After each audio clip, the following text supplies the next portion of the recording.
हाँ जी। सर, मेरा सवाल ये है कि आपने 12 तारीख को ही आगाह कर दिया था। उसके बाद भी सरकार कदम नहीं उठा पाई है। तो हालांकि आपने कहा कुछ बोलेंगे नहीं, लेकिन लगता है कि जो 1,07,000 करोड़ 70,000 करोड़ का पैकेज है वो पर्याप्त है राज्यों के लिए जो दिया गया है कोरोना से लड़ने के लिए। कि जिस प्रकार से पैसा पहुंचना चाहिए, जी। जिस स्पीड से पहुंचना चाहिए, वो नहीं पहुंच रहा है। मैं आपको 2-3 उदाहरण देता हूं। कोरोना से लड़ने के लिए आपको 2-3 स्ट्रेटेजिक चीजें एकदम करनी पड़ेंगी। दो फ्लैंक्स पे एक्शन चल रहा है, एक हेल्थ केयर मेडिकल, दूसरा इकोनॉमिक। थोड़ी सी मैं इकोनॉमिक स्फीयर की बात करता हूं। फूड शॉर्टेज आएगी, आने वाली है। आपके पास गोदाम में फूड सप्लाई है, उसको आप दीजिए।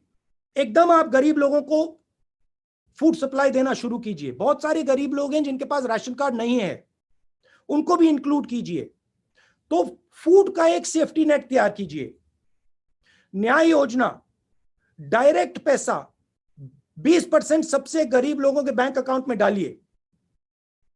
प्रीएम्प्टिवली कीजिए, क्योंकि ये जो हमारी सबसे गरीब लोग हैं, जो वीकर सेक्शंस हैं, जो मैन्युअल लेबरर्स हैं, इनको प्रॉब्लम आएगी, आ गई है और आएगी।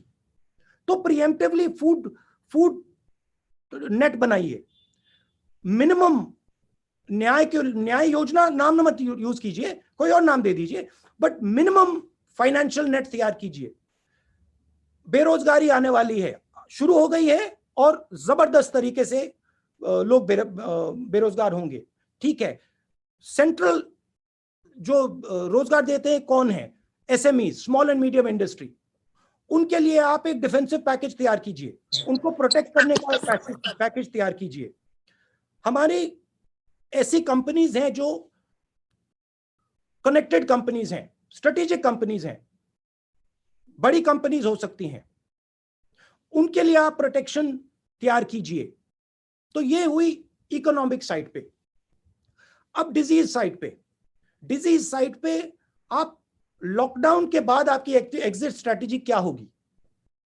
आपकी टेस्टिंग स्ट्रेटेजी क्या होगी? आपकी मेडिकल स्ट्रेटेजी क्या होगी? आप पीएचसीज को, हॉस्पिटल्स को रैंप अप कैसे करोगे? क्योंकि आपको वो लॉकडाउन खुलने से पहले करना पड़ेगा, क्योंकि लॉकडाउन के बाद डिजीज का अपटेक होगा, डिजीज बढ़ना शुरू हो जाएगी, तो आपको अग्रेसिवली उसको काउंटरैक्ट करना पड़ेगा। तो मैं कह रहा हूं कि ये डिलेड एक्शन नहीं होना चाहिए, ये इमीडिएट एक्शन होना चाहिए। मुझे काफी दुख हो रहा है कि आज तक जो फूड सप्लाई हमारा गोदाम में है वो लोगों के हाथ में नहीं पहुंचा है।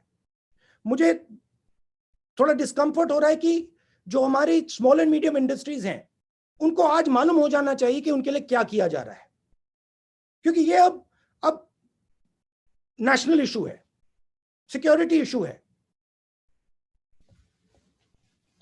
थैंक यू हक साहब। IANS news agency